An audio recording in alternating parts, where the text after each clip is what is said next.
Jae-in segera berdiri, berharap ada taksi lewat. Tiba-tiba Jae-in sesak nafas.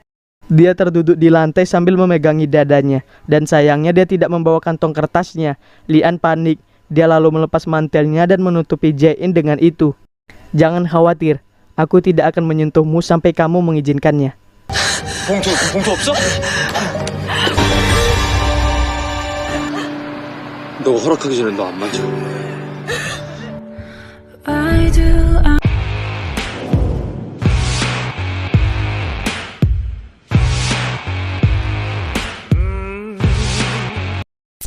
3 Desember 2005, Pak Yun sedang menghias pohon Natal di depan komplek apartemen Yungsung. Dia bertanya pada Jae-in, bukankah masih terlalu awal untuk pohon Natal? Jae-in bilang dia jadi bisa menikmati pohon Natal lebih lama. Jae-in meminta Pak Yun menaruh hiasan bintang di bagian paling atas pohon Natal. Dari kejauhan, Jae-in melihat Sungmo yang berjalan pincang masuk ke apartemen. Dia pun memberitahu ayahnya. Pak Yun menghampiri Sungmo dan bertanya, bukankah Sungmo penghuni baru dari unit 701? Apakah kamu belum pergi ke dokter? Aku baik-baik saja, jawab Sungmo. Pak Yun melihat darah merembes dari balik kaos kaki Sungmo. Dia pun memegang lengan Sungmo. Sungmo duduk di depan pohon Natal dengan Jae-in di sampingnya. Pak Yun memasang plaster besar ke kaki Sungmo. Pak Yun meminta Sungmo menunggu di sana karena dia akan membeli obat. Sungmo bilang dia harus pulang. Pak Yun pun pergi membeli obat, meninggalkan Jae-in dan Sungmo berdua. Jisoo dan Sungmo makan di sebuah kedai. Jisoo menuangkan minum untuk Sungmo. Mereka tidak tahu kan? Maksudku, hubungan di antara mereka, tanya Jisoo. Mereka akan mengetahuinya cepat atau lambat. Kenapa mereka harus tahu? Kenapa kamu sengaja memaksa mereka bersama? Jisoo bertanya, bagaimana kalau An tahu kalau ayah Jae-in yang membunuh orang tuanya? Siapa yang akan lebih bersedih atas kasus ini? Kebenaran pasti terungkap. Lian kemudian menghadang sebuah taksi dan mereka pergi ke rumah sakit di Seoul. Di dalam taksi, Jae-in pun masih saja sesak. Sesampainya di depan ruang rawat ayahnya, Jae-in menyerahkan jaket Lian sebelum masuk seorang diri di kamar rawat ayahnya. Jae-in mendekati ranjang ayahnya. Dia lalu jatuh berlutut. Pergilah, ayahmu sudah mati hari ini. Hiduplah seolah-olah kamu tidak punya ayah, pinta Tuan Yun yang ternyata sudah sadar. Ini belum berakhir, ayah. Kenapa ayah melakukan ini ketika aku baru saja memulai? Jae-in keluar dari ruang rawat ayahnya dan turun ke lantai bawah sambil menghapus air matanya. Matanya terlihat sembab akibat menangis. Lian dan Jae-in jalan kaki menuju kantor Jae-in. Lian hendak membuka pintu apartemen dengan kartu. Tapi sejenak dia ingat nasihat Sungmo agar jangan menghindari kontak fisik supaya kemampuan Lian bisa berkembang. Dia lalu memencet tombol password. Saat itulah dia melihat tangan pria bermasker yang memencet password dan pria itu masuk ke dalam apartemen.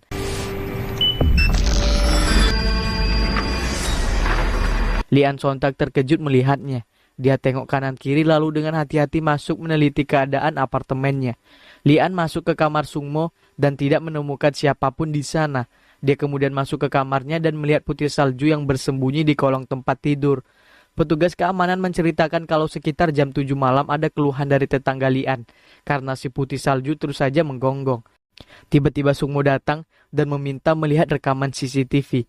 Tapi sayangnya pada jam kejadian CCTV tidak beroperasi karena sedang pemeliharaan CCTV.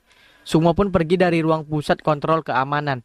Sesampai di apartemen, Lian memberitahu kalau sudah memeriksa sana-sini tapi tidak menemukan sesuatu yang hilang. Tapi ternyata dia salah. Saat ini, Sungmo berdiri terpaku menatap bingkai foto yang kosong. Foto dia dan ibunya sudah tak ada lagi di tempatnya.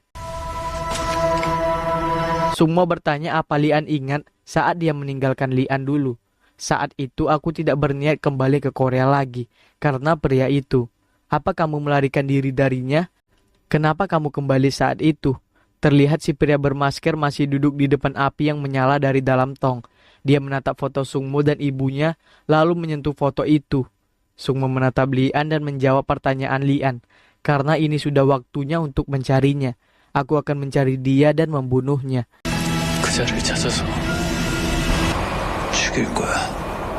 Ternyata yang datang adalah Jisoo. Jae-in menyalakan lampu kantor dan Jisoo pun masuk. Jadi kamu mau masuk unit kejahatan kekerasan? Jae-in tersenyum dan mengangguk. Ya, Dia lalu mengambil gelas berniat membuatkan minum untuk Jisoo, tapi tangannya berhenti bergerak saat Jisoo bercerita kalau Sungmo sudah memberitahunya soal ayah Jae-in. Jisoo mendekati Jae-in, bisakah kamu ceritakan apa yang terjadi hari itu, semua yang kamu ingat? Jae-in dan Jisoo duduk saling berhadapan. Jisoo bercerita kalau kasus apartemen Yungsung dulu diselidiki oleh ayahnya, yang sekarang jadi komisaris polisi. Aku tidak punya bukti kasus yang bisa membebaskan ayahku sebagai pelakunya. Hanya saja, aku tidak mengerti bukti yang merujuk pada ayahku sebagai pelakunya. Seragam yang berlumuran darah. Dari yang aku ingat, ayahku memakaikannya di bahuku hari itu. Saat itu, aku masih kecil, jadi aku hanya bisa menggambarkannya. Aku tidak ingat apakah itu benar. Aku akan mencari orang itu di mana dia mengambil seragam ayahku dariku. Pagi hari, Jae-in sudah bersiap dengan pakaian santainya. Dia mengatur waktu di jam tangannya lalu mulai jogging. Sementara Lian baru saja turun dari apartemen. Tiba-tiba Daebong datang dengan mobilnya dan menyuruh Lian masuk. Lian sontak senang dapat tebengan. Jae-in selesai jogging. So-hyun datang dengan mobil ungunya. Dia turun sambil menggendong anaknya. Di depan pintu kelas, So-hyun menemukan dompet hitam tergeletak di lantai. So-hyun memberikan dompet yang dia temukan pada Jae-in. Ternyata di dalamnya ada banyak uang dan juga kartu kredit dengan nama Lee Daebong. Good morning, sapa Lian ketika masuk bersama Daebong. So-hyun langsung pergi dengan wajah tidak suka saat melihat Daebong. Setelah mengkonfirmasi kalau Daebong kehilangan dompetnya, Jae-in langsung memberikannya pada Daebong dan memberitahu kalau So-hyun yang menemukannya. Daebong langsung pergi secepat kilat menyusul So-hyun dan memberikan beberapa uang kepada So-hyun. So-hyun langsung menepis hingga uang Daebong berserakan di lantai. 근데 10분의 1을 줘야 된다 하더라고. 내가 거지야? Jisoo membandingkan foto Park Soo-young, Kang Hee-suk, dan sketsa wajah Kang Hee-suk palsu.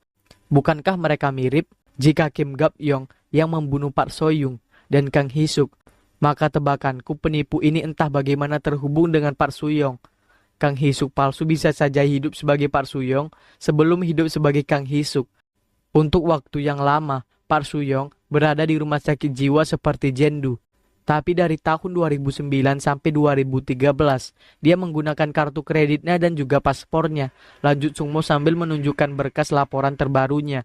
Dugaanku adalah itu saat dia mengubah identitasnya lagi dari Park Soo-young ke Kang Hee-suk. Jae-in membawa tumpukan buku-buku tebal untuk Lian baca hari ini. Lian membuka kamus setelah Jae-in pergi. Sementara itu di pusat keamanan Seohyun, Bibi datang membawakan makanan siang. Seperti biasa dia adu mulut dengan Pak Nam. Mereka berdebat mengenai Pak Nam yang ngakunya pernah menangkap sekawanan geng. Padahal menurut Bibi, Pak Nam cuma menangkap preman biasa. Geng itu mencuri identitas orang yang dijual. Ada rumor bahwa mereka juga membunuh orang.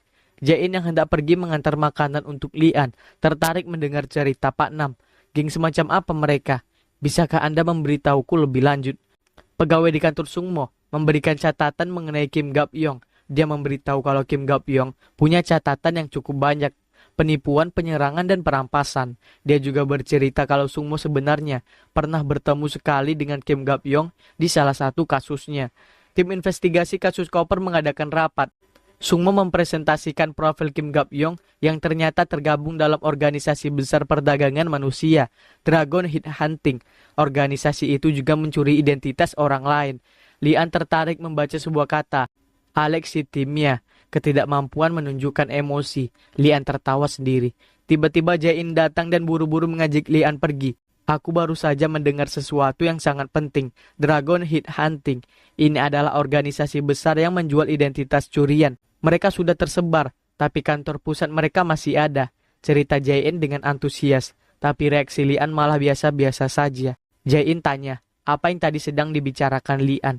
Jae-in dan Lian pergi menggunakan mobil Daebong ke gedung Dragon Head Hunting yang disamarkan sebagai agen tenaga kerja.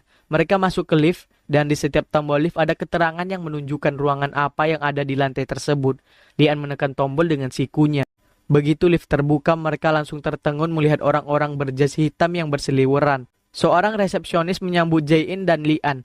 Mereka mengikuti resepsionis sambil melihat-lihat sekelilingnya. Keadaan di sana terlihat seperti layaknya perusahaan biasa.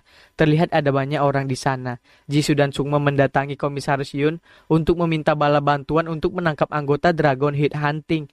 Pak Yun tidak mengizinkannya. Dia minta kasus koper dibereskan dulu. Sungma menjelaskan kalau kasus koper dan DHH saling terkait. Pak Yun ternyata sudah tahu kalau Kim Gap Yong yang membunuh korban koper. Jisoo menduga kalau detektif Lila mata-mata ayahnya. Dia mengeluh karena mereka tidak bisa pergi ke perusahaan DHH tanpa cadangan. Sungma menatap Jisoo. Beri aku waktu, aku akan menemukan caranya. Seorang pria masuk dan bertanya apa mereka mau mendaftar. Dia minta mereka menunjukkan KTP-nya. Jae-in bilang mereka tidak membawanya. Si pria tertawa. Kalian berdua pacaran? Lian jawab ya, Jae-in jawab tidak. Giliran An mengganti jawab tidak, Jae-in jawab iya. 아니. 아니요. Si pria menyodorkan formulir pendaftaran dan menyuruh mereka membacanya dulu. Jae-in bertanya bisakah penunggak kredit menjadi anggota. Si pria bilang dia punya karyawan yang bisa mengurus soal ini. Dia lalu mengambil 2 botol minuman untuk Jae-in dan Lian lalu pergi dari ruangan itu. Jae-in mengambil botol minum di meja. Lian menyentuhnya dan melihat si pria menaruh serbuk di minuman itu. Jadi, perkataan Pak Nam benar tentang kelompok ini. Tidak berantakan tapi lebih sistematis. Ayo kita pergi dari sini. Mereka berdua keluar dari ruangan itu. Si pria muncul tanya mau kemana. Jae-in beralasan mereka mau ambil KTP dulu. Lain kali, kalau kalian datang lagi, kalian bisa membawa jaksa Kang dan detektif Yun. Jae-in dan Lian tertegun. Ternyata, ada kamera tersembunyi di ruangan tadi. Kamu pandai bertarung? Tanya Lian lirih pada Jae-in. Lian dan Jae-in berbalik. Ternyata sudah ada banyak geng di belakang mereka. Hei, ada yang penting. Angkat tangan kalian jika kalian mengenal Kim Gap Yong, kata Lian. Dan semua orang mengangkat tangan. Jae-in melirik Lian. Lian tersenyum lalu memakai tudung hoodie-nya bersiap untuk bertempur. Mereka pun berkelahi 2 lawan banyak.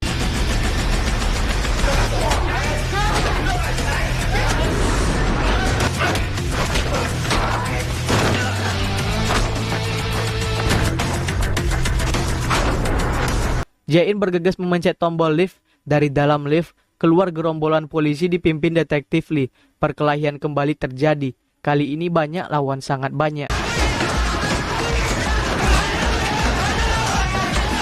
Tak lama pintu lift kembali terbuka. Kali ini Jisoo yang datang. Lian segera menarik Jae-in bersembunyi di tangga darurat. Dan berikutnya, datang begitu banyak petugas dari tangga darurat. Lian dan Jae-in segera pergi karena mereka bisa dalam masalah kalau sampai ada yang tahu mereka di sana. Tapi dari bawah tangga malah ada Sungmo. Naik lagilah mereka berdua sampai ke rooftop. Mereka berdua terengah-engah. Apa ini? Aku anggota polisi, tapi melarikan diri dari polisi. Mereka berdua melihat ke bawah di mana para penjahat sedang digiring polisi. Jae-in mendekati Lian. Dia memutuskan untuk melakukannya. Kamu mau melakukannya hari ini? Sekarang? Di sini? Iya, sebelum aku berubah pikiran. Untuk pelatihan lapangan hari ini, kamu akan membacaku. Jae-in mengulurkan tangannya. Lian menatapnya. Sedang apa? Kamu tidak tahu betapa canggungnya ini. Kamu salah. Bukan itu. Aku sudah bilang bagian paling sensitif adalah ini.